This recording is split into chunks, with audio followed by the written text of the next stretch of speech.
नमस्कार दोस्तों। तो जैसा कि आप सभी को पता है कि हम मध्य प्रदेश की रियासतों को पढ़ रहे हैं, जिसमें हम गोंड रियासत, गोंडवाना रियासत और इसके अलावा हम एक सिंधिया रियासत को समाप्त कर चुके हैं। ठीक है, तो आज की क्लास में हम बघेलखंड रियासत को पढ़ेंगे। कौन सी रियासत? बघेलखंड रियासत को, जो कि बहुत इंपॉर्टेंट क्वेश्चन बनते हैं, जिसमें एग्जाम से आप इसको डबल स्टार लगा सकते हो, है ना। इससे क्वेश्चन बहुत ज़्यादा बनते हैं, खासकर इसके शासकों से रिलेटेड क्वेश्चन बनते हैं, क्योंकि इसके शासक जो हुए, जैसे रघुनाथ सिंह हुए, इसके जो शासक हुए, इनके 1857 क्रांति में योगदान हो गया।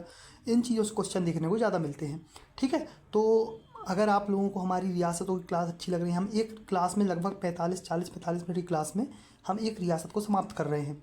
हम 6 क्लास में 6 रियासतों को समाप्त कर देंगे, मतलब मध्य प्रदेश की रियासतें, जो कि यूनिट 5 है, आपकी पूरी यूनिट 5 6 क्लासेस में समाप्त हो जाएगी।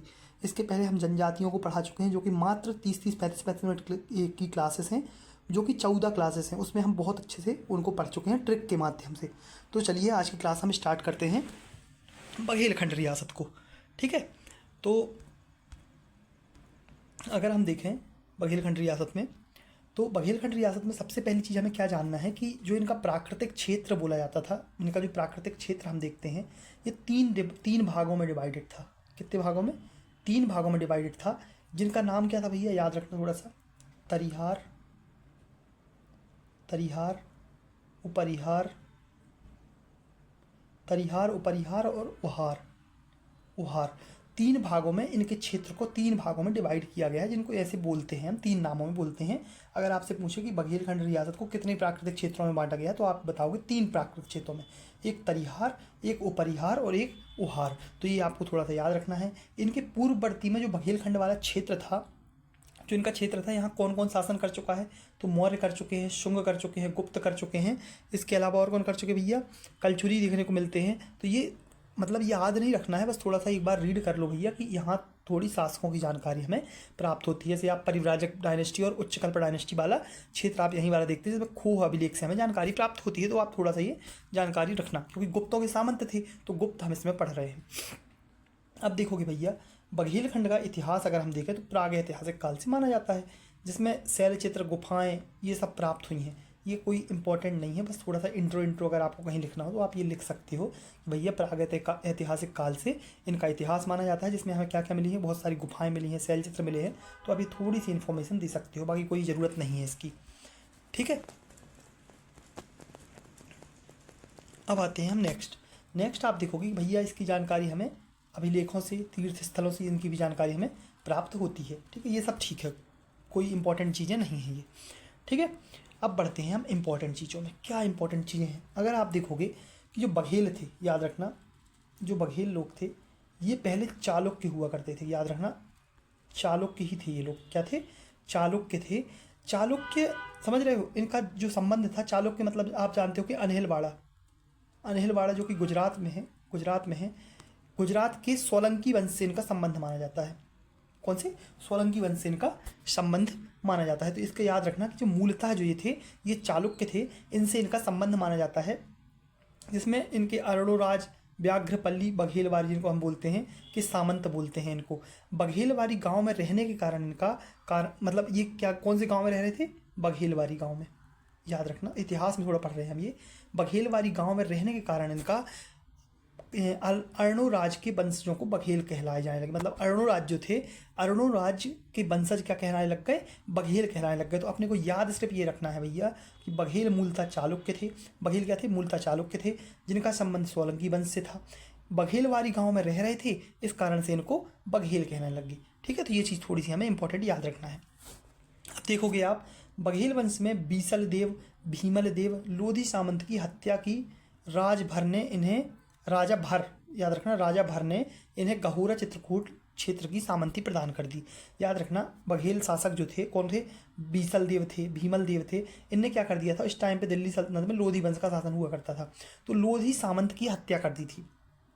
किसकी? लोधी सामंत की इनने जब हत्या कर दी, माफ करना, लोधी वंश का शासन नहीं हुआ इस टाइम पे, बस इतना याद रखना कि लोधी सामंत हुआ करता था एक, उसकी हत्या कर दी। इस कारण से राजा भर ने इनको क्या दे दिया? गहोरा चित्रकूट वाला एरिया इनको दे दिया, उनके सामंत दे दिया। यहीं से 1236 में इन्होंने बघेल सत्ता की स्थापना कर दी। किस चीज़ की? बघेल सत्ता की।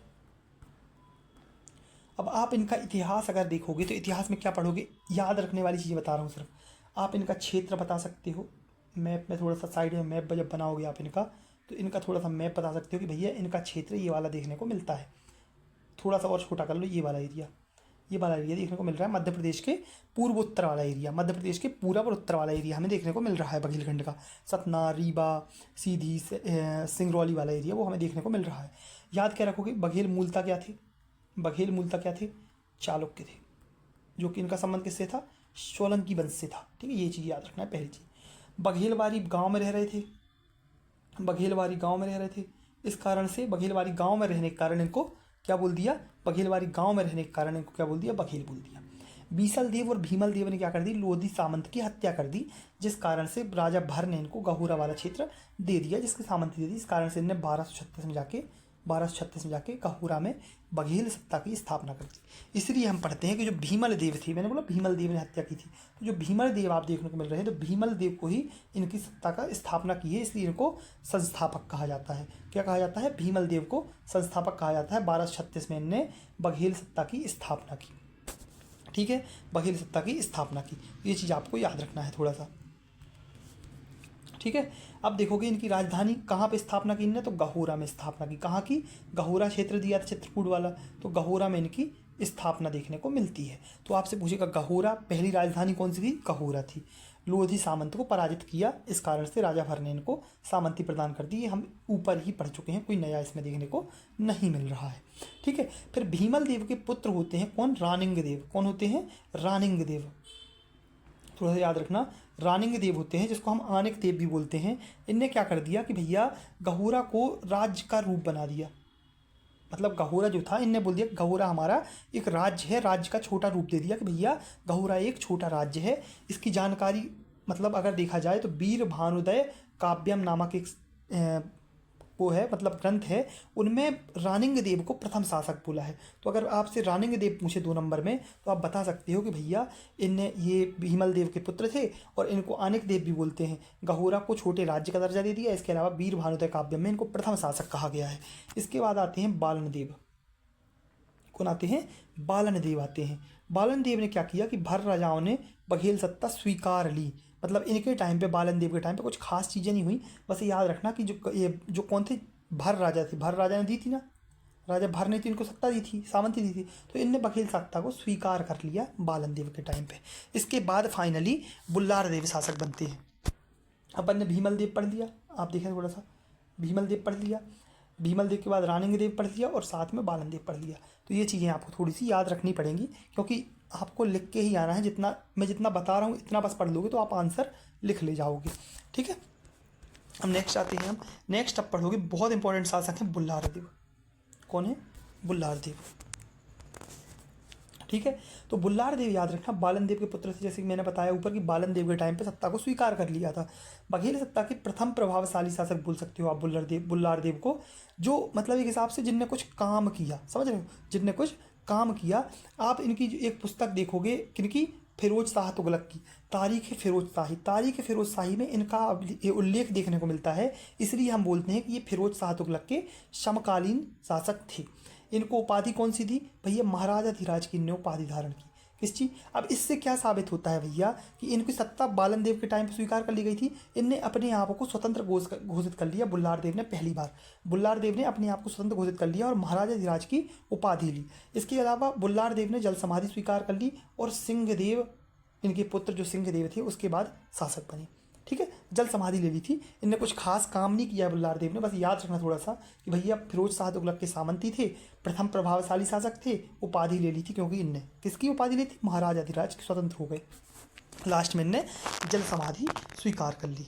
अब आते हैं इस सत्ता के सबसे महत्वपूर्ण शासक में बीरम देव बघेल। आप एक चीज़ याद रखना, जब मैं पढ़ा रहा हूँ ये थोड़ी ईयर आप नोट करते जाना। ईयर अगर आप लिख दोगे तो थोड़ा आंसर प्रभावशाली हो जाता है, बाकी अगर याद नहीं रहता तो गलत तो नहीं लिखना है, याद नहीं आता है तो गलत नहीं लिखना है, बाकी लिख सकते हो आप।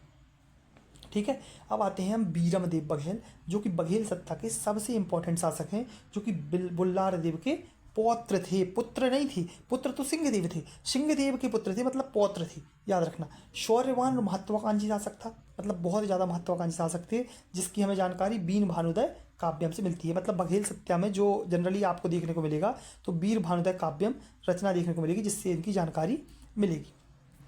ठीक है, इंपॉर्टेंट क्या है इसमें? इंपॉर्टेंट ये है भैया कि मलिक ज़्यादा नसरुद्दीन महमूद शाह, मतलब तुगलक वंश के शासक नसरुद्दीन महमूद शाह थे, उनसे इनका संघर्ष देखने को मिल रहा है 1393 में। तो आपको बीरम देव बघेल का संघर्ष जो देखने को मिल रहा है वो महमूद शाह से, नसरुद्दीन महमूद शाह से देखने को मिल रहा है।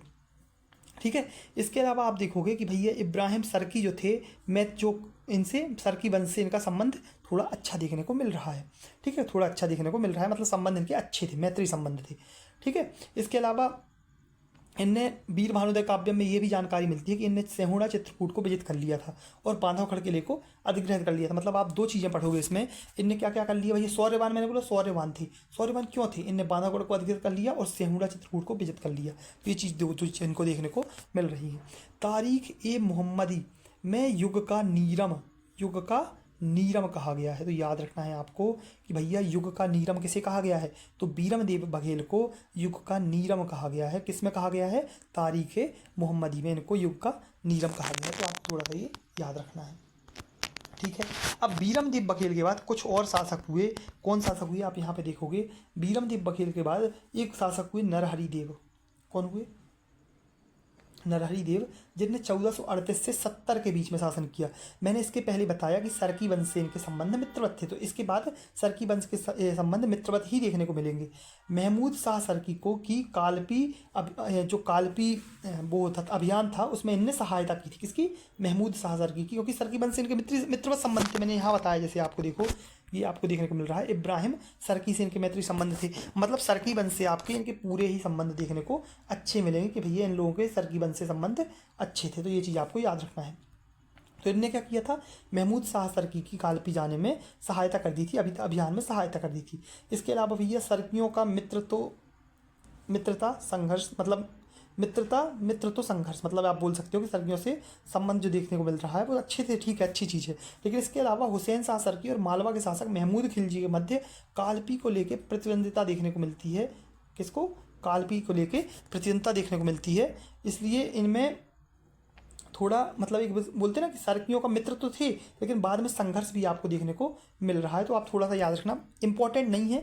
नरहरि देव नाम जरूर याद रखना है कि नरहरि देव बघेल वंश के शासक हैं, सरकियों से इनके अच्छे संबंध थे। महमूद शाह सरकी को कालपी अभियान में सहायता की थी। हाथियों को लेकर विवाद इनके टाइम पे देखने को मिल रहा है, बस इतना याद रखना है। सबसे ज़्यादा इंपॉर्टेंट है भैदचंद्र। जनरली हम इनको किसी भी नोट्स में देखने को नहीं मिलता, मैंने ये ऐड किए हैं। भैदचंद्र आप देखोगे बहुत ज़्यादा इंपॉर्टेंट है। क्यों इंपॉर्टेंट है? क्योंकि आपसे यहाँ से क्वेश्चन पूछ रहा है कि लोधियों के साथ इनका संघर्ष तो था। इस टाइम पे लोधी वंश का शासन आ गया था दिल्ली सल्तनत में, लोधियों से संघर्ष था। क्यों था संघर्ष? क्योंकि सरकी वंश अलग हो गया था।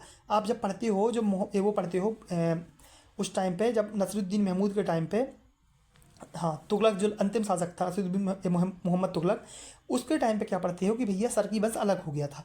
जब अलग हो गया था तो जब लोधी आए तो उन्हें इकट्ठा करने की कोशिश की, लोधियों से संघर्ष देखने को, इसलिए इनने सहायता, बघेल डायनेस्टी जो थी वो इनकी सहायता कर रही थी। आप देखोगे यहाँ पे, तो इनने लोधियों से 3 संघर्ष किए। किसने? 3 संघर्ष हुए इनके, 3 आक्रमण हुए लोधियों के इनके टाइम पे। ठीक है, याद रखना है कि 3 आक्रमण हुए लोधियों के टाइम पे। पहला आक्रमण देखोगे तो हुसैन शाह को सरण व जौनपुर तक सुरक्षित पहुंचा दिया। इस कारण से बहलोल लोधी की मृत्यु के बाद भैदचंद्र ने राज्य विस्तार किया, जिसमें सिकंदर लोधी से संघर्ष, परंतु भैदचंद्र ने सुल्तान का स्वागत किया। आप देख रहे हो, हुसैन शाह को सरण व जौनपुर तक सुरक्षित पहुंचाया इनने।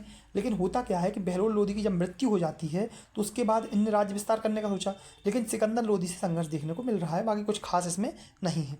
दूसरा आक्रमण देखोगे, भैदचंद्र को दरबार बुलाया, परंतु भैदचंद्र गया ही नहीं। क्या किया? भैदचंद्र गया ही नहीं। इनको बुलाया दरबार में लोधियों ने, भैया आप आइए, लेकिन भाई साहब क्या हुए? गए नहीं। जिसका परिणाम क्या हुआ? परिणाम ये हुआ कि वीर सिंह देव पराजित और बांधवगढ़ भाग गया। उसका पीछा करते समय सिकंदर मार्ग भटक गया, इसके कारण ये असफल हो गया आक्रमण। मतलब मार्ग भटक गया। अगर मार्ग नहीं भटकता ना तो शायद यहाँ पे सिकंदर लोधी कब्जा कर लेता। ठीक है, फिर तृतीय आक्रमण होता है। तृतीय क्या होता है कि पुनः बांधवगढ़ विजित करने की योजना बनाई। बनाई गई। लेकिन होता क्या है कि वापसी में बघेलखंड के को तहस नहस कर दिया। किसने? सिकंदर लोधी ने। तो आप देखोगे कि 3 लोधी आक्रमण देखने को मिल रहे हैं। 3 लोधी आक्रमण, तीनों ही जनरली आप देखोगे तो लास्ट में सफल थोड़ा सा हुआ, क्योंकि बघेलखंड सत्ता को तहस नहस कर दिया इनने। बाकी 2 आप आक्रमण देखोगे तो नॉर्मल ही थे। बस आपको ये याद रखना है कि भैया भैरचंद्र नामक एक बघेल शासक था जिसके लोधियों के साथ संघर्ष अच्छे नहीं थे, जिनने 3 आक्रमण इनके टाइम पे हुए। तो ये हमें याद रखना है, बस बहुत ज़्यादा इंपॉर्टेंट यही है। नेक्स्ट शासक में हम आते हैं। नेक्स्ट शासक आप देखोगे तो शालिवाहन। शालिवाहन क्या होता है कि भैया शालिवाहन जब तीसरा आक्रमण में असफल हो गया, ये शालिवाहन, इस टाइम पे शालिवाहन था, शालिवाहन का समय हुआ था, मैंने बताया शालिवाहन का समय हुआ था। तो इस टाइम पे शालिवाहन था। शालिवाहन जब असफल हो गया तो उसमें इन्हें आत्महत्या कर ली, इसमें याद रखना है। तो आप शालिवाहन को ये जरूर याद रखना कि शालिवाहन कौन से वंश का शासक था। शालिवाहन कौन से वंश का शासक था? शालिवाहन बघेल डायनेस्टी का शासक था। ठीक है, अब आते हैं हम बहुत ज़्यादा इंपॉर्टेंट शासक वीर सिंह बघेल।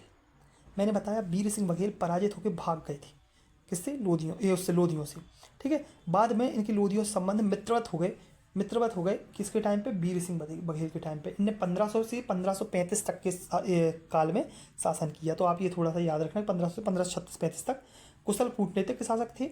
बीरसिंहपुर नगर की स्थापना की, जो अभी रिसेंटली आप बीरसिंहपुर पढ़ते हो, बीरसिंहपुर, यहाँ पे एक शंकर जी का मंदिर भी आप याद रखना। बीरसिंहपुर पढ़ते हो तो बीरसिंहपुर की स्थापना किसने की थी? वीर सिंह बघेल ने की थी। तो ये आपको याद रखना है। आप यहाँ पे देखोगे भैया इनके लोधियों से संबंध, सिकंदर लोधी से मित्रवत संबंध थे। गोंड राज्य संबंध, भैया संग्राम शाह, उत्तराधिकारी विद्रोह में संग्राम शाह की सहायता की थी, मतलब गोंड राज्य से भी संबंध इनके अच्छे ही थे क्योंकि सहायता कर रहे थे। मुगलों से संबंध देखोगे तो तुझे को ये बागरी में बड़े राज्य का स्वामी बताया है। मतलब आप यहाँ पे देखोगे कि भैया बाबरी, तो जो कि बाबरी जो बाबर की आत्मकथा थी उसमें इनने स्वामी बताया है बड़े राज्य का, वीर सिंह देव को। मतलब इनके संबंध आप देखोगे तो बहुत अच्छे थे। खानवा युद्ध में राणा सांगा की सहायता की थी। वीर भानुदय जो पुत्र वीर भानु थे, हुमायूं से मित्रता थी। चौसा के युद्ध में इनने सहायता की थी शेर शाह के विरुद्ध। वीर सिंह देव की बाबर से मित्रता थी, कूटनीतिज्ञता का परिचय दिया था बाबर की मित्रता करके। मैंने क्या बोला आपसे, यहाँ पे आप देखना राणा सांगा यहाँ पे देखने को मिल रहे हैं। इब्राहिम लोदी के खिलाफ राणा सांगा की सहायता की थी। मतलब यहाँ पे इब्राहिम लोदी, सॉरी माफ़ करना, जो खानवा का युद्ध हुआ था बाबर से इनका, महाराणा सांगा का, तो राणा सांगा की इनने किसने सहायता की? मुगलों से संबंध में पहले तो आप देखोगे तो बाबर से इनके संबंध अच्छे नहीं मिलेंगे, पहले बाबर से संबंध अच्छे नहीं मिलेंगे क्योंकि राणा सांगा के साथ थे। जब खानवा के युद्ध हार गए भाई साहब, तो खानवा के युद्ध हारने के बाद भाई साहब पहुंच गए मित्रता करने।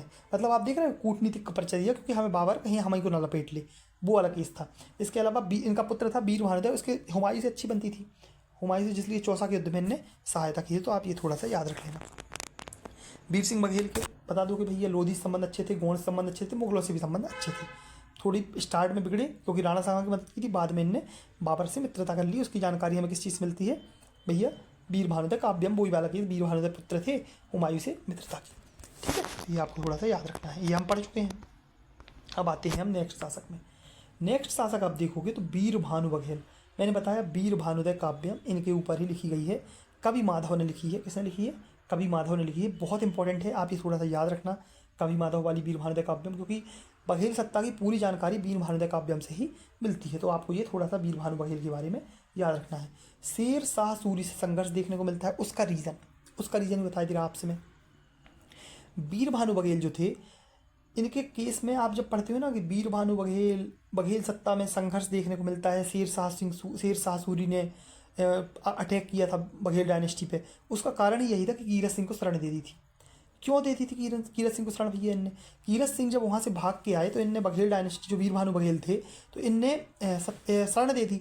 इस कारण से इन पे अटैक हुआ था क्योंकि कीरत सिंह को इनने शरण दे दी थी।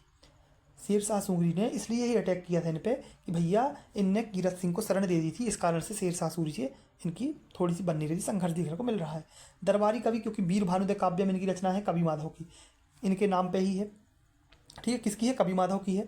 जानकारी बघेल सत्ता की मिलती है, आप 2 नंबर में इसको लिख सकते हो। भैया अगर आपसे पूछता है वीर भानुदय काव्यम, तो आप बता दोगे रचना किसकी है, रचनाकार कौन है? कवि माधव।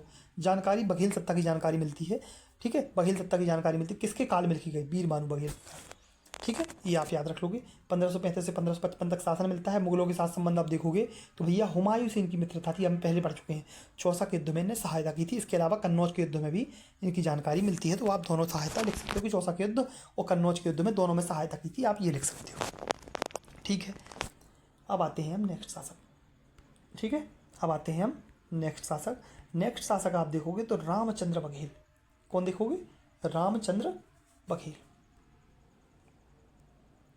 रामचंद्र देव बघेल, जिनने 1555 से 1592 तक शासन किया। अब आप ये 1555 देख रहे होगे, इस टाइम पे मुगल सत्ता में अकबर आ गए थे। कौन आ गए थे? अकबर आ गए थे, मतलब ये अकबर के समकालीन थे, समझ रहे हो? अकबर के समकालीन थे। इनके टाइम तक अभी कौन सी राजधानी थी इनकी बघेल खंड की? गहोरा तक। गहोरा अभी तक गहोरा चली, लेकिन इनके टाइम पे शिफ्ट होकर कहाँ पहुँच गई? बांधवगढ़। इनने क्या कर दी? बांधवगढ़ को राजधानी बना लिया। आप जब पढ़ते हो कि भैया अकबर ने रामचंद्र के दरबार से ही, रामचंद्र बघेल के दरबार से ही, शासक रामचंद्र बघेल के दरबार से ही तानसेन को बुलवाया था, हम पढ़ते हैं ना। तो रामचंद्र बघेल अकबर के समकालीन थे, जहाँ से इनके दरबारी कवि कौन थे? तानसेन थे। दरबारी कवि कौन थे? तानसेन थे। और तानसेन को अकबर ने अपने दरबार में इनके यहाँ से ही बुलवाया था 1562 में। किसको भेजा था? जलाल खां कोरची को भेजा था कि भैया आप तानसेन को हमारे दरबार में लेके आओ। किसको? जलाल खां कोरची को भेजा था। ठीक है, अब जब इनने बांधवगढ़ में अपनी राजधानी स्थानांतरित कर ली, इसके बाद राज्य को बांधु तथा शासकों को बांधवेश कहा जाने लगा। आप थोड़ा सा ये याद रखना कि भैया ये ज़रूरत नहीं होती याद रखने की, लेकिन फिर भी याद रखना कि जब बांधवगढ़ ये पहुंच गए तो इनको बांधु और बांधवेश कहा जाने लगा शासकों को। ठीक है, अब क्या होता है? अब होता ये है कि अकबर का कालिंजर अभियान इनके टाइम पर ही देखने को मिलता है। अकबर का कालिंजर अभियान जो हुआ इनके टाइम पे ही हुआ था, ये हमें थोड़ा सा याद रखना है। इसके अलावा 1563 में आप देखोगे तो विद्रोही गाजी खां तन्नौरी, किसको? गाजी खां तन्नौरी को इनने शरण दे दी थी। क्या कर दिया था? शरण दे दी थी। इससे क्रोधित होके अकबर ने इन पे अटैक किया 1563 में। किसको भेजा था? आसफ खां को भेजा था लास्ट में, लेकिन सुलह हो गई भैया कि भैया माफ़ करो, माफ़ी मांग ली, माफ़ करो भैया हमें लड़ना नहीं है, माफ़ करो हमें लड़ना नहीं है। तो रामचंद्र बघेल में भैया क्या क्या लिख दोगे? आपका क्वेश्चन आता है तो अकबर के समकालीन थे, राजधानी गहोरा से बांधवगढ़, दरबारी कवि तानसेन, इनके टाइम पे अकबर ने अटैक किया था, लेकिन बाद में सुलह हो गई थी तन्नौरी के चक्कर में। तो ये चीज़ आपको याद रखना है। ठीक है, नेक्स्ट आते हो आप विक्रमजीत सिंह बघेल। कौन से? विक्रमजीत बघेल। 1593 से 1675 तक इनका शासन देखने को मिल रहा है। अकबर की अधीनता अस्वीकार कर दी थी विक्रमजीत ने। किसकी? अकबर की अधीनता अस्वीकार कर दी। किसको? त्रिपुरदास को भेजा था, त्रिपुरदास खत्री को भेजा था कि भैया हम नहीं आएंगे, आप देख लो हम नहीं आएंगे, समझ रहे हो? इसके अलावा एक इसको थोड़ा विक्रमजीत को के रुको थोड़ा, ये वीरभद्र देव दिख रहे हैं? वीरभद्र देव इनके बाद शासन करने आए थे, जो आपको ये दिख रहे हैं रामचंद्र बघेल। इसके बाद कौन आए थे? वीरभद्र देव देखने को मिल रहे हैं। तो वीरभद्र देव आए थे इसके बाद शासन करने के लिए। तो वीरभद्र देव के ज़्यादा कुछ इंपॉर्टेंट देखने को नहीं मिलता है। अगर देखें तो अकबर के प्रतिनिधि के रूप में भेजा था इनने दरबार में। ठीक है, अकबर के दरबार में प्रतिनिधि के रूप में भेजा। दरबारी कवि कौन थे? पद्मनाथ। कौन थे? पद्मनाथ मिश्र, जिनकी रचना कौन सी है? वीरभद्रदेव चंपू। बस इतना ही याद रखना है हमें कि संस्कृत ग्रंथ की रचना स्वयं भी की है इनने। कौन कौन सी रचनाएं की हैं आप देखो, कंदर्य चूड़ामणि, 10 कुमार, पूर्व कथासार। कंदर्य चूड़ामणि, 10 कुमार और पूर्व कथासार, इनकी 3 रचनाएं हमें देखने को मिल रही हैं। तो वीरभद्र देव में आप क्या याद रखोगे? भैया अकबर के दरबार में इन्हें प्रतिनिधि भेजा था। दरबारी कवि पद्मनाभ मिश्र, रचना जिनकी कौन सी थी? वीरभद्र देव चंपू। खुद भी संस्कृत ग्रंथ के रचनाकार थे, मतलब खुद भी एक साहित्यिक रूप से बहुत ज़्यादा जानकारी रखते, जिनने कंदर्प चूड़ामणि, 10 कुमार और पूर्व कथासार की रचना की। तो आप ये वीरभद्र देव के बारे में थोड़ी सी जानकारी रखना है आपको, ज़्यादा नहीं बोलता लेकिन थोड़ी सी जानकारी आपको रखना है। नेक्स्ट शासक विक्रमजीत बघेल देख रहे हैं। तो विक्रमजीत बघेल ने इनकी अधीनता, अकबर की अधीनता स्वीकार करने के लिए मना कर दिया था कि भैया हम आपकी अधीनता स्वीकार नहीं करेंगे। और इसके बाद होता क्या है कि त्रिपुरदास खत्री को जब इनने भेजा इनके टाइम पे, तो उसके बाद लास्ट में जाके संधि होती है। क्या होती है? संधि होती है। संधि में क्या होता है कि बांधवगढ़ तुर्क पे मुगलों का अधिकार हो जाता है। उस संधि में बांधवगढ़ को स्वीकार कर लिया कि भैया आप ले लो, हमें कोई दिक्कत नहीं है। फिर वहाँ से जब ये बांधवगढ़ जब अधिकार हो गया, तो भैया बांधवगढ़ पर अधिकार होगा तो राजधानी स्थानांतरित हुई, इन्हें राजधानी क्या कर ली? रीवा कर ली। आपसे प्रीलिम्स में भी क्वेश्चन पूछ सकता है यहाँ से कि बघेल सत्ता में रीवा राजधानी किसके टाइम पे स्थानांतरित हुई? तो विक्रमजीत बघेल के टाइम पे स्थानांतरित हुई है। ठीक है, जहांगीर द्वारा फिर से बांधव दुर्ग इनको दे दिया गया, फिर से बांधवगढ़ दे दिया गया। उसका रीज़न क्या था? उसका रीज़न ये था कि भैया विक्रमजीत द्वारा इसका बांधवगढ़ दुर्ग को स्वीकार करने के लिए विद्रोह किया गया था। विद्रोह किया गया था जिसको किसने दमन कर दिया? महासिंह ने दमन कर दिया, जिसका खुर्रम द्वारा सिफारिश की गई। खुर्रम जो थे, शाहजहाँ जिसको हम बोलते हैं, खुर्रम शाहजहाँ ही थे, हाँ। खुर्रम जो थे, खुर्रम की सिफारिश के माध्यम से विक्रमजीत को उनका बांधवगढ़ दुर्ग वापस कर दिया गया, जिनको उन्होंने क्या बना दिया? सैन्य मुख्यालय बना दिया। क्या बना दिया? सैन्य मुख्यालय बना दिया। बघेल राज्य रीवा राज्य के नाम से जाना जाने लगा, क्योंकि इनकी राजधानी रीवा स्थानांतरित कर दी गई थी विक्रमजीत बघेल के टाइम पे। ठीक है, तो आपको ये थोड़ा सा याद रखना है। भैया विक्रमजीत बघेल कौन थे? तो विक्रमजीत बघेल बघेल वंश के प्रतापी शासक थे। अकबर की अधीनता स्वीकार नहीं की थी इन्होंने, बाद में संधि हुई तो बाद में बांधवगढ़ को दे दिया अकबर में। फिर इनकी राजधानी रीवा कर ली, बाद में जहांगीर की मदद से इनने बांधवगढ़ दुर्ग फिर से वापस मिल गया। तो आप बस इतना याद रखना है, और रीवा राज्य यहीं से कहलाने लग गया। नेक्स्ट शासक आते हैं हम राजा भाव सिंह। राजा भाव सिंह, जिन्हें 1675 से 1692 तक शासन किया। ये बहुत बड़े संस्कृत के विद्वान थे। किस कौन थे? संस्कृत के विद्वान थे। तो आपसे यहाँ से प्रीलिम्स में भी क्वेश्चन पूछता है कि होत्र कल्पद्रुम किसकी रचना है? होत्र कल्पद्रुम किसकी रचना है? तो होत्र कल्पद्रुम इनकी ही रचना है भैया, याद रखना। होत्र कल्पद्रुम इनकी रचना है, क्योंकि ये बहुत बड़ी संस्कृत के विद्वान थे। कौन? राजा भाव सिंह। कवि याद रखना, कवि रूपाणी शर्मा। कवि रूपाणी शर्मा जो बघेल वंश वर्णम जिनकी रचना है, इनके टाइम पे ही देखने को मिल रहे हैं। महामृत्युंजय मंदिर का निर्माण किसने करवाया? महामृत्युंजय मंदिर जो रीवा में है, उसका निर्माण किसने करवाया? राजा भाव सिंह ने करवाया। ठीक है, कार्यकाल बघेल वंश के अवसान के कारण बना। ठीक है, मतलब इनका कार्यकाल आप देखोगे जो 1675 1692 है, इनका कार्यकाल बघेल वंश जो खत्म हो रहा था, इनके कारण ही बघेल वंश का कारण देखने को मिलता है कि भैया बघेल वंश की सत्ता यहाँ से डगमगाने लग गई राजा भाव सिंह के टाइम से। तो थोड़ा सा आपको याद रखना है, क्योंकि ये साहित्य की इतनी ज़्यादा रुचि थी कि ये सत्ता पे ज़्यादा ध्यान दे ही नहीं पाए। कौन? राजा भाव सिंह। संस्कृत के विद्वान थे। कल्पद्रुम इनकी रचना है। कवि रूपाणी शर्मा इनके टाइम पे थे। बघेल वंश वर्णम जिनकी रचना है। महामृत्युंजय मंदिर का निर्माण करवाया, और बाद में इनके टाइम पे अवसान का कारण इनका कार्यकाल ही देखने को मिलता है। ठीक है, डन। अब हमारे कुछ शासक और बचे हैं जो कि बहुत इंपॉर्टेंट हैं, मतलब बहुत ज़्यादा इंपॉर्टेंट हैं। बहुत मतलब यहाँ से डायरेक्ट क्वेश्चन पूछते हैं, जो अब आने वाले शासक जो हैं यहाँ से डायरेक्ट क्वेश्चन पूछे जाते हैं। आप देख सकते हैं यहाँ पे। ठीक है, तो आप इनको पढ़ लो पहले भैया। हाँ, कहाँ पे आ गए अपन? राजा अवधूत सिंह। कहाँ पे आ गए? राजा अवधूत सिंह पे हम लोग आ गए हैं। राजा अवधूत सिंह का शासन 1694 से 1795 तक देखने को मिल रहा है। अब होता क्या है कि राजा अवधूत सिंह के टाइम पे सबसे महत्वपूर्ण तो हमें यही देखने को मिलता है कि इस टाइम पे बघेल और बुंदेली, मतलब बघेल और बुंदेलों के मध्य संघर्ष देखने को मिल रहा है। अवधूत सिंह के टाइम पे बुंदेला और बघेलों के मध्य संघर्ष देखने को मिलता है, जिनको हम बुंदेली लड़ाई बोलते हैं। 1707 में देखने को मिलती है ये। ठीक है, अब होता क्या है, जिसका कारण क्या था आप देखना। कारण ये था कि कारण ये था कि भैया जो हरि सिंह थे, इनने छत्रसाल की पुत्री से विवाह किया। ठीक है, आपको समझ में आया कि भैया हरि सिंह ने छत्रसाल की पुत्री से विवाह कर दिया। लेकिन होता क्या है, भाई जो था भाई समर सिंह द्वारा हरि सिंह की हत्या कर दी गई। आप समझ रहे हैं कि छत्रसाल जो थे वो बुंदेलखंड रियासत से थे। बुंदेलखंड रियासत जो पन्ना वाला क्षेत्र था, उनने हरि सिंह से अपनी पुत्री के विवाह किया, लेकिन समर सिंह ने उनके दामाद की हत्या कर दी, मतलब हरि सिंह की हत्या कर दी। अब हरि सिंह की पत्नी जो थी, मतलब जो 17 साल की बेटी थी, सती होने के कारण हृदय शाह जो थे बुंदेलखंड द्वारा, मतलब हृदय शाह द्वारा बुंदेला हृदय शाह जो थे उनने मैहर पे अटैक कर दिया। क्यों? क्योंकि इनकी जो 17 साल की बेटी थी उनने सती हो गई थी। कारण यही था कि भैया हरि सिंह जो थे, हरि सिंह ने शादी की, समर सिंह ने हरि सिंह की हत्या कर दी, इस कारण से वो सती हो गई। सती जब हो गई तो उसके कारण हृदय शाह ने अटैक कर दिया। ठीक है, इसका परिणाम क्या हुआ आप देखोगे। कारण तो ये था, परिणाम क्या हुआ? परिणाम ये हुआ कि भैया संपूर्ण पश्चिमी बघेलखंड, जो वेस्टर्न बघेलखंड था, वो बुंदेलों के अधिकार में आ गया। 1726 में रीवा राज्य पर हृदय शाह का अधिकार हो गया। ठीक है, अवधूत सिंह ने मुगलों से मित्रता कर ली, क्योंकि भैया बुंदेलों से परेशान हो गए थे।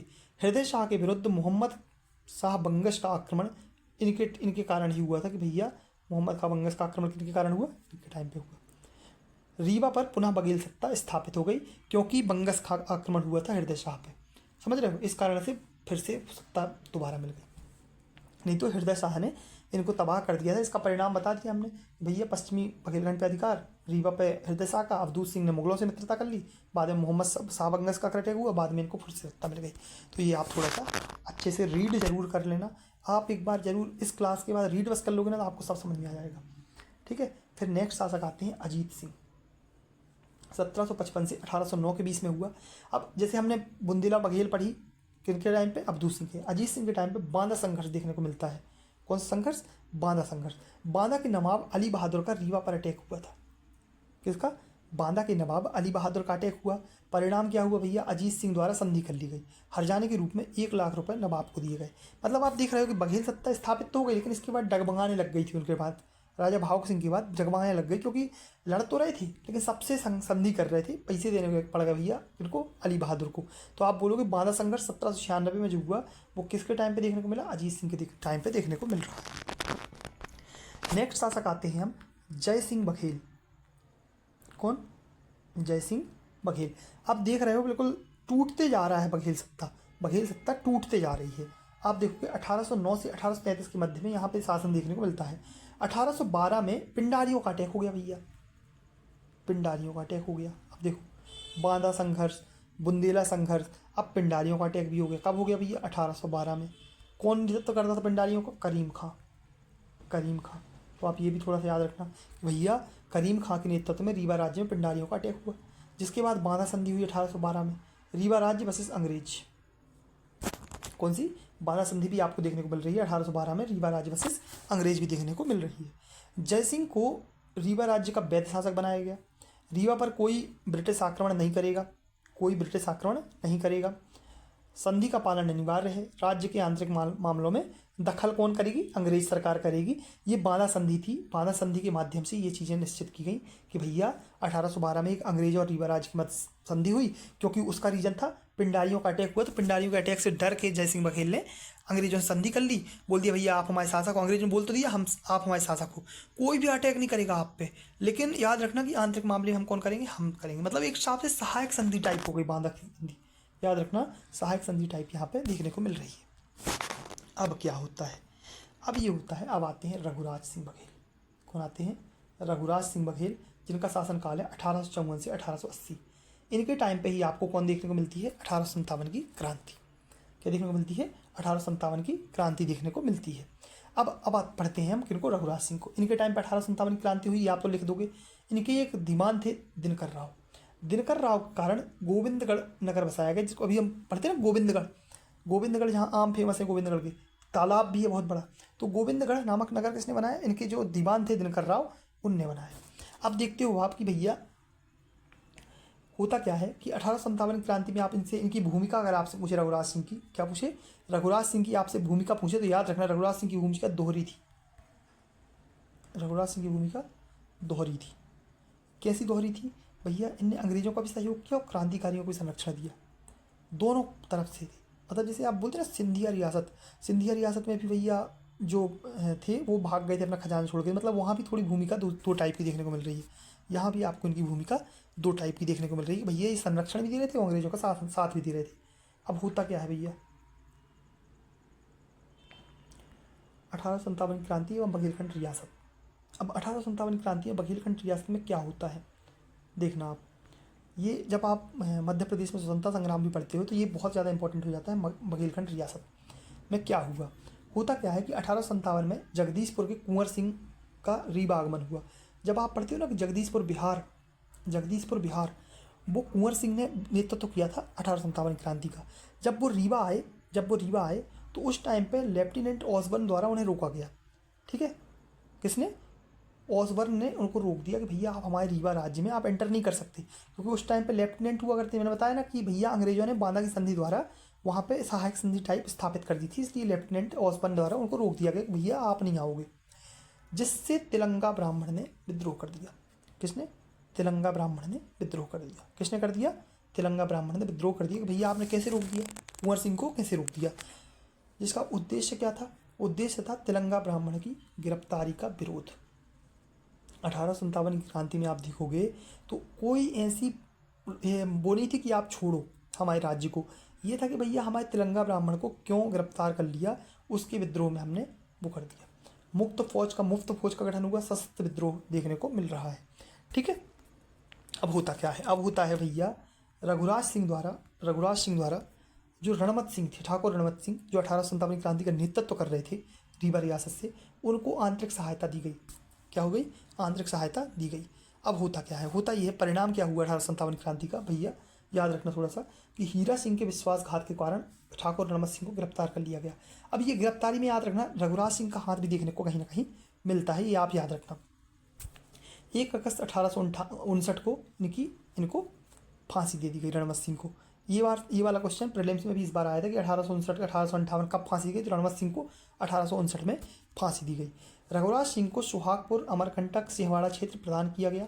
दीवान दीनबंधु को बहादुर की उपाधि दी गई। दीवान दीनबंधु को बहादुर की उपाधि दी गई। भैया दीनबंधु ने मदद की होगी दीवान ने अंग्रेजों की, इसलिए क्या हुआ, उनको बहादुर की उपाधि दी। यही तो चलता था पहले। 1 अगस्त 1859 को इनको फांसी दी गई थी रणमत सिंह को। तो ठाकुर रणमत सिंह की इस बार प्रीलिम्स में क्वेश्चन भी पूछा गया था कि भैया कब फांसी दी गई। तो आप यहाँ से प्रीलिम्स भी कवर कर रहे हो, मेंस भी कवर कर रहे हो, तो आप थोड़ा सा ये थोड़ी सी हाईलाइट करके पढ़ते जाना भैया मेन फैक्ट। अब आते हैं हम ठाकुर रणमत सिंह। देखो ठाकुर रणमत सिंह और ठाकुर रघुराज सिंह, आप रणमत सिंह के बारे में आप पढ़ोगे यहाँ पे, तो भैया 1857 की क्रांति के नेता हम पहले पढ़ चुके हैं।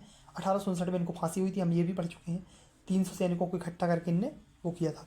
याद रखना कौन सी रियासत से रिलेटेड थे, कोठी रियासत से, ये बस हमें आप पढ़ना है। इसके पहले तो हम पढ़ चुके हैं इनके बारे में भैया। 1 अगस्त 1859 को इनको फांसी दी गई थी, कोठी रियासत से थे भाई साहब। 1857 की क्रांति में नेतृत्व किया था। ठीक है, अब जो आपसे क्वेश्चन पूछता है मुफ्त फौज याद रखना। मुक्त फौज जो थी इसका गठन 1857 में ही किया गया था। क्यों किया गया था? सशस्त्र विद्रोह करना, जिसका उद्देश्य क्या था? सशस्त्र विद्रोह करना 1857 की क्रांति में। नेतृत्व कौन कर रहा था इसका? ठाकुर रणमत सिंह, धीर सिंह और पंजाब सिंह। ठाकुर रणमत सिंह, धीर सिंह और पंजाब सिंह। आपसे अगर मुक्त फौज पूछता है तो बिल्कुल ऐसे ही लिख के आना भैया, बिल्कुल सेम टू सेम आप लिख के आना, कुछ नहीं बचेगा। गठन बता दोगे, उद्देश्य बता दोगे, नेतृत्व बता दोगे। कार्य क्या था भैया? स्वतंत्रता सेनानियों से संपर्क बनाए रखना। महत्व क्या था? छोटी से बड़ी रियासत तक शामिल, सभी समुदाय का समर्थन, धर्मनिरपेक्ष संगठन।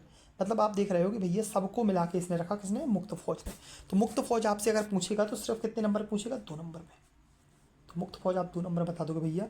गठन 1857, उद्देश्य बता दोगे और नेतृत्व बता दोगे। इतना ही बता दोगे तो बहुत है। कार्य बताओगे तो एडिशनल हो जाएगा, कोई दिक्कत नहीं होगी। ठीक है, नेक्स्ट है बघेलखंड एजेंसी। कौन सी agency? Baghelkhand agency. Baghelkhand agency का गठन 1871 में किया गया। कब किया गया? 1871 में किया गया। किसने किया? रघुराज सिंह ने किया। किसने किया? रघुराज सिंह ने किया। क्यों किया? राज्य की अर्थव्यवस्था में सुधार करना। 5 रियासत का कार्यभार ब्रिटिश सत्ता को दिया, जिन्होंने रैयतवाड़ी बंदोबस्त अपनाई। ये याद नहीं रखना है हमें क्या हुआ, बस याद रखना है बघेलखंड एजेंसी की स्थापना किसने की? 1871 में रघुराज सिंह ने की, जिसका कार्य था अर्थव्यवस्था में सुधार करना। बस इतना पढ़ना है हमें। 2 नंबर में पूछेगा, अगर पूछेगा तो इससे ऊपर नहीं पूछेगा। ठीक है, अब रघुराज सिंह के कार्यों में ये चीज़ बता सकते हो बघेलखंड एजेंसी में, कि ऐसा बता सकते हो कि रघुराज सिंह ने ऐसी चीज़ की थी। अब आते हैं हम वेंकट रमण सिंह। कौन से? वेंकट रमण सिंह। 1895 से 1978 तक इनने शासन किया। इनने बहुत सारे प्रशासनिक सुधार किए। किसने? वेंकट रमण सिंह ने बहुत सारे प्रशासनिक सुधार किए। क्या क्या किए भैया? इनने अकाल पीड़ित कोष की स्थापना की। कब की? 1895। दीवान जो था, दीवान के पद को समाप्त कर दिया, क्योंकि दीवान जनरली आप देखते थे ये अंग्रेजों के साथ मिल जाते थे।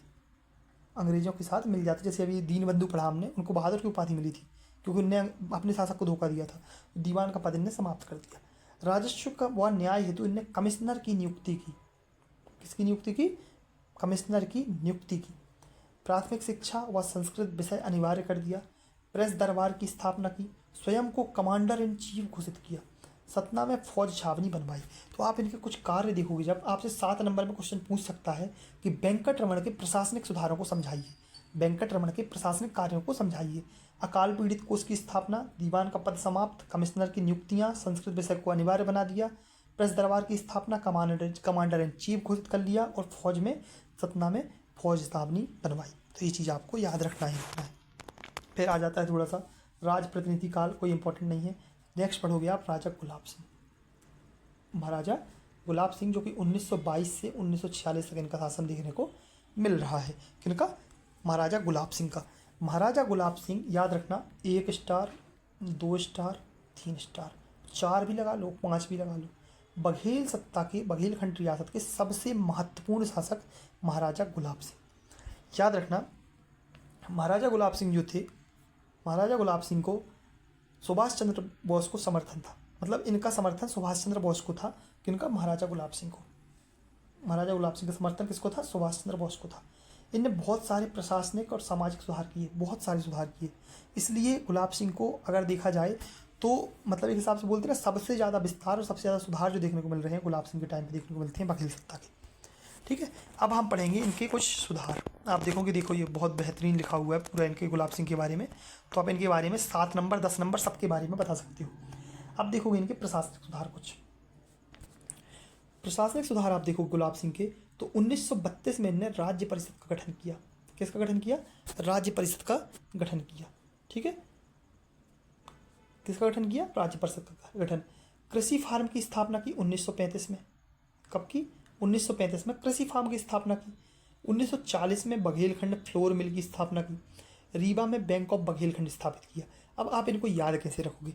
ईयर बिल्कुल याद नहीं रखना, आपको कोई ज़रूरत नहीं है। ईयर नहीं भी रखोगे चल जाएगा, क्योंकि ईयर सबको सब तो लिख के नहीं आएंगे। 100 में से अगर एक बच्चा लिखा है तो बहुत बड़ी भाग्य है ना, लिखेंगे कोई नहीं। याद रखना है राज्य परिषद का गठन, कृषि फार्म का गठन, फ्लोर मिल की स्थापना और बैंक ऑफ बघेलखंड की स्थापना। कहाँ पे? रीवा में। रीवा में ये 4 इनने प्रशासनिक सुधार किए, आपको थोड़ा सा ये याद रखना है। आप देखोगे नेक्स्ट, शैक्षणिक सुधार। कौन सुधार? शैक्षणिक सुधार। 1934 में रीवा में शिक्षा बोर्ड की स्थापना की। किसकी? शिक्षा बोर्ड की स्थापना किसने करवाई? गुलाब सिंह ने। पंचवर्षीय शिक्षा योजना किसने चलाई? भाई साहब ने, गुलाब सिंह ने। शिक्षा मंदिर नामक अंग्रेजी स्कूल, देखो भैया इनने इंग्लिश मीडियम स्कूल चलाया उस टाइम पे। इंग्लिश मीडियम कौन सा? शिक्षा मंदिर। तो शिक्षा मंदिर नामक अंग्रेजी स्कूल की स्थापना। छात्रवृत्ति हेतु गरीब छात्र हितकारी कोष, उस टाइम पे छात्रवृत्ति दी इनने छात्रों को, गरीब छात्रों को, उसके लिए एक कोष बनवा दिया, हितकारी कोष, गरीब छात्र हितकारी कोष, कि भैया आप इस कोष से आप इनको सहायता दोगे। ठीक है, तो आप याद रखना कि रीवा में शिक्षा बोर्ड, पंचवर्षीय शिक्षा योजना, शिक्षा मंदिर और गरीब छात्र के लिए हितकारी कोष, तो इनने शैक्षणिक सुधार किए। अब देखोगे आप इनके सामाजिक सुधार।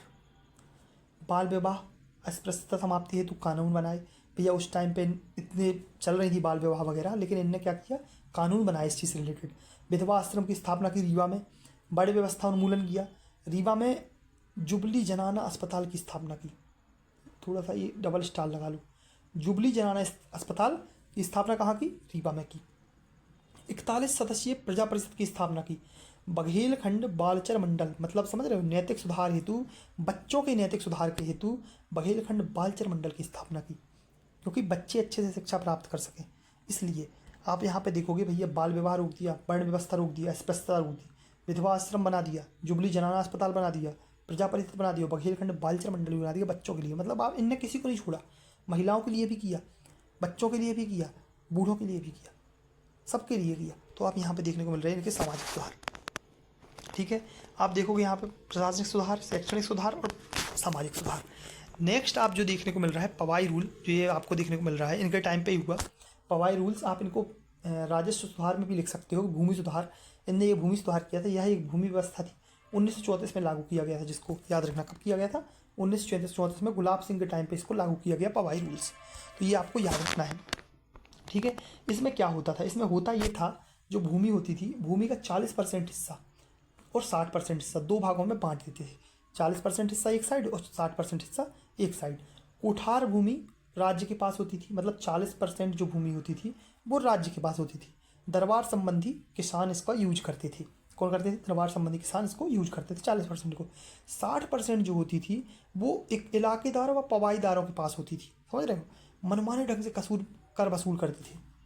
मतलब आप देख रहे हो कि जो 60% भूमि थी जो पवाईदारों के पास हुआ करती थी, उसमें मनमाने ढंग से जितना कर वसूल सकते थे वैसा होता था।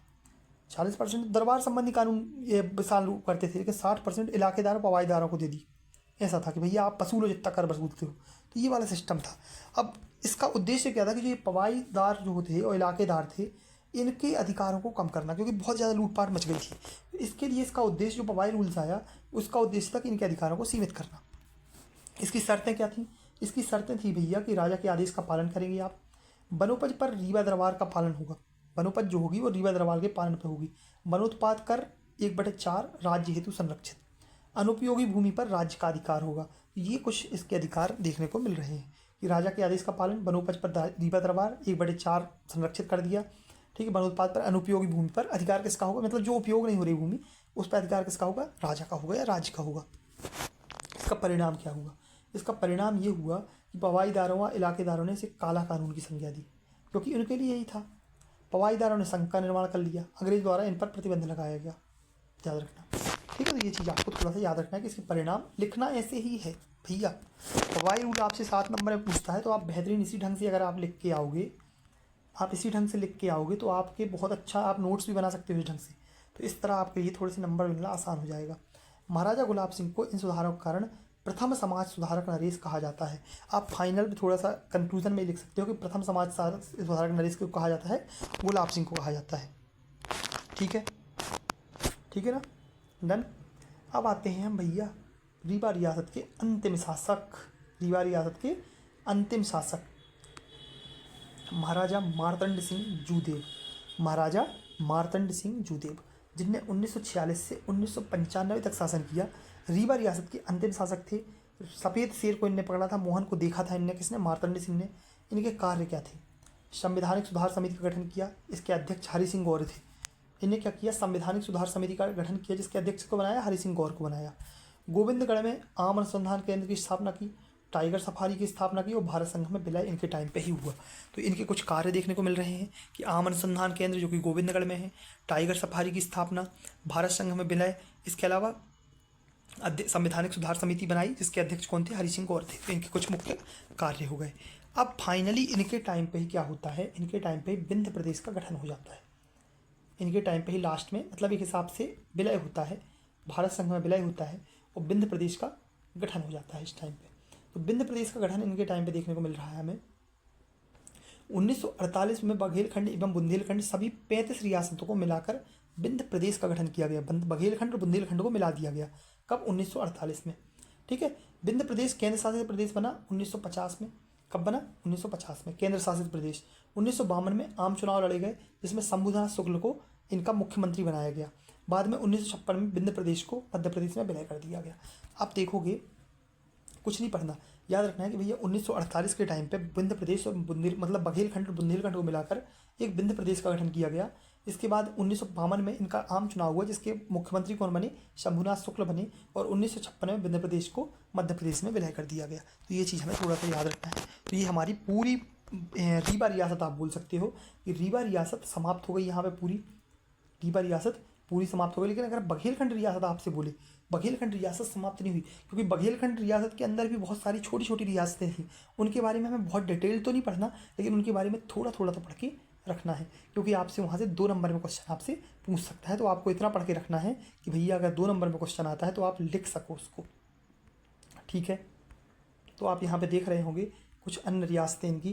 तो अन्य रियासतें कौन सी हैं भैया? देखो, बघेलखंड की अन्य रियासतें आप देखोगे। बघेलखंड की अन्य रियासतों में तो पहली रियासत देखने को मिल रही है जो आपको, वो देखने को मिल रही है मैहर रियासत। कौन सी?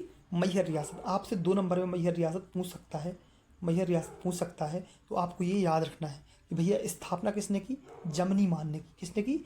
जमनी मान ने की। चंद्रभान द्वारा मैहर दुर्ग का निर्माण करवाया गया।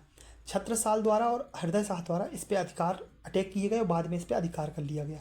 आपसे सिर्फ इतना पूछेगा कि मैहर रियासत के बारे में 2 नंबर में लिखो। स्थापना किसने की? जमानी मान ने। चंद्रभान द्वारा मैहर दुर्ग का निर्माण करवाया गया। बाद में हृदय शाह और छत्रसाल के आक्रमण के बाद बुंदेलखंड द्वारा इस पर अधिकार कर लिया गया। नेक्स्ट रियासत है, आप देखोगे, नेक्स्ट रियासत है नागौद रियासत, जिसकी स्थापना किसने की? राजा चैन सिंह ने की। किसने की? राजा चैन सिंह ने की। शासक राघवेंद्र सिंह ने 1857 की क्रांति में अंग्रेजों का साथ दिया। जो नागौद रियासत के शासक थे राघवेंद्र सिंह, उनने 1857 की क्रांति में अंग्रेजों का साथ दिया। फकीर शाह के द्वारा नागौद किले का निर्माण करवाया गया। फकीर शाह के द्वारा, ये इंपॉर्टेंट है कि आपसे अगर 2 नंबर में पूछता है तो आप इतना ही लिख के आओगे। स्थापना चैन सिंह, राघवेंद्र सिंह ने सहायता की 1857 की क्रांति में, फकीर शाह ने नागौद किले का निर्माण करवाया, ठीक है। नेक्स्ट देखोगे आप सुहावल रियासत, स्थापना फतेह सिंह के द्वारा, बाद में हृदय शाह बुंदेला द्वारा अधिकार कर लिया गया। बाद में मतलब आप देखोगे जो मैहर रियासत थी और सुहावल रियासत थी, दोनों पे हृदय शाह बुंदेला द्वारा अधिकार किया गया है।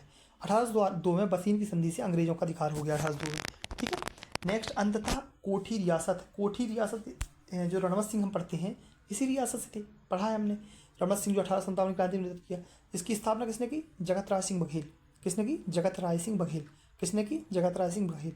1810 में ब्रिटिशों ने अलग राज्य का दर्जा प्रदान किया, किसको? कोठी रियासत को। तो आप थोड़ा सा ये याद रख लेना। तो भैया रियासत तो पूरी समाप्त हो गई हमारी। मध्य जो मतलब बघेलखंड रियासत है वो हमने पूरी तरह से अच्छे से पढ़ ली है, कुछ नहीं बचा। अब बचा है सिर्फ इनका कुछ प्रशासनिक मतलब बोलते हैं ना जिसको हम पढ़ते हैं कि भैया व्यवस्था, प्रशासनिक व्यवस्था, सामाजिक व्यवस्था, स्थापत्य कला, ये चीज़ें हमारी बची हैं। तो बघेलखंड की व्यवस्था अगर हम देखें तो प्रशासनिक व्यवस्था अगर आप देखोगे तो संपूर्ण शक्ति राजा के हाथों में केंद्रित थी, ठीक है, अच्छी चीज़ है, रहेगी भैया। हर एक सत्ता में संपूर्ण शक्ति किसके पास रहती है? राजा के पास रहती है। प्रमुख अधिकारी बता दोगे आप भैया, अमात्य हुआ करता था, सचिव हुआ करते थे और मंत्री हुआ करते थे। एक दीवान नामक पद भी देखने को मिलता है, आप ये बता देना। वेंकटरमन ने इसको समाप्त किया था, याद रख लेना। अपराधियों के लिए दंड की व्यवस्था थी भैया, बिल्कुल थी। बघेल शासक न्यायप्रिय थे। जो आप देखोगे यहाँ पे ग्राम व्यवस्था इनकी देखोगे, प्रत्येक गांव में चौकीदार हुआ करता था। कृषि मापन पद्धति प्रचलित थी, पंचायत द्वारा विवादों का निपटान हुआ करता था। प्रशासनिक व्यवस्था में सिर्फ इतना लिखना है भैया कि जो हेड था वो राजा हुआ करता था, जिसके सहायता के लिए बहुत सारे अधिकारी हुआ करते थे। आप बता दोगे नाम, अमात्य, सचिव, मंत्री, दीवान, ये बता दोगे। जिसके पास दंड देने की व्यवस्था थी। इसके अलावा बघेल शासक जो हुआ करते थे बहुत न्यायप्रिय थे, ये भी बता दोगे आप। सबसे छोटी इकाई ग्राम हुआ करती थी, ये बता दोगे। गांव में एक चौकीदार नियुक्त हुआ करता था। कृषि मापन पद्धति प्रचलित थी और पंचायत द्वारा विवादों का निपटान किया जाता था, ये बता दोगे जस्ट थोड़ा सा। नेक्स्ट देखोगे आप स्थापत्य कला में योगदान देखोगे इनका, तो भैया इनने स्थापत्य कला में जनरली बलुआ पत्थर का प्रयोग किया है। किसका? बलुआ पत्थर का। क्यों किया भैया? क्योंकि विंध्याचल श्रेणी में आप देखोगे बलुआ पत्थर की मात्रा बहुत ज़्यादा है, तो बलुआ पत्थर का प्रयोग इनने किया। मुगल स्थापत्य कला का प्रभाव भी देखने को मिलता है, क्योंकि मुगलों से संबंध इनके थोड़ी देखने को अच्छे मिल रहे थे। राजपूत एवं पाश्चात्य शैली का प्रभाव भी देखने को मिलता है। जल स्त्रोतों में बागों का निर्माण करवाया इनने, जल स्त्रोतों एवं बागों, जैसे हमने बोला ना गोविंदगढ़ का तालाब बहुत फेमस था, और बागों का बहुत सारे निर्माण करवाया। तो आप यहाँ पे देखोगे भैया लिखना क्या है, स्थापत्य कला में इनने मुगल काल, राजपूत और पाश्चात्य शैली का प्रभाव देखने को मिलता है। बलुआ पत्थर का प्रयोग देखने को मिलता है, बहुत सारे बागों और जल स्त्रोतों का निर्माण करवाया। अब इसके निर्माण देख लो थोड़ी से, निर्माण कार्य कौन कौन से भैया देख लो थोड़ा सा, ये देखें, देखो अच्छे बेहतरीन ढंग से निर्माण कार्य आप देखोगे तो मैहर दुर्ग जो किसने बनवाया? भैदचंद्र ने बनवाया। किसने बनवाया? भैदचंद्र ने बनाया। बांधवदुर्ग मतलब बांधवगढ़ दुर्ग बघेल शासक, रीवा दुर्ग जलाल खान, सुहावल दुर्ग फतेह सिंह, सुहागपुर दुर्ग वीर सिंह देव, माधवगढ़ किला लक्ष्मण सिंह, गोविंदगढ़ किला रघुराज सिंह, विश्वनाथ सागर तालाब रघुराज सिंह, वेंकट भवन वेंकटरमण, शीतला माता मंदिर बुल्लार देव, महामृत्युंजय मंदिर महाराज भाव सिंह।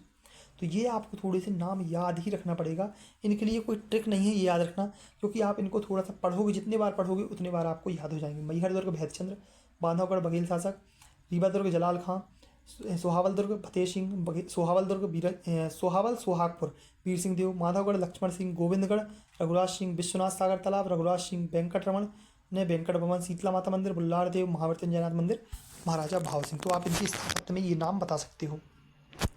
अंततः कला एवं साहित्य का योगदान।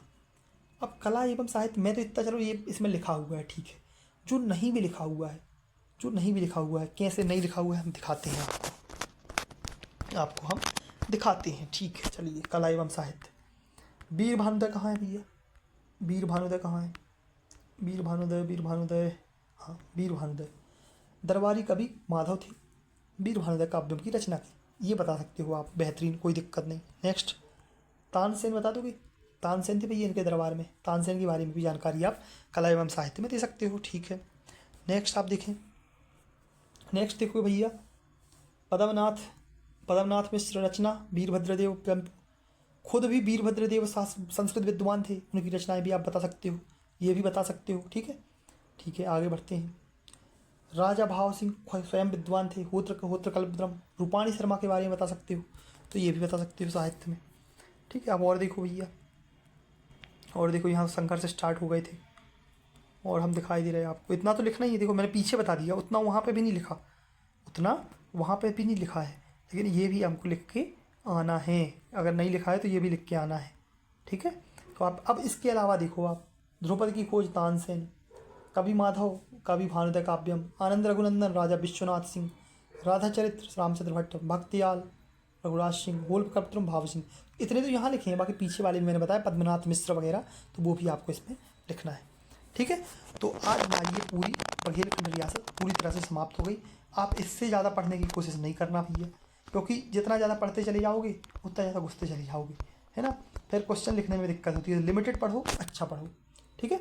तो आज की क्लास के लिए धन्यवाद। अगर आप लोगों को क्लास अच्छी लग रही है तो आप लोग शेयर ज़रूर करें अपने दोस्तों को, कि भैया कंटेंट अच्छा है, लोगों तक पहुंच सके, ठीक है। तो धन्यवाद आप लोगों का बहुत बहुत। बंद हो जाओ भैया, हाँ, धन्यवाद।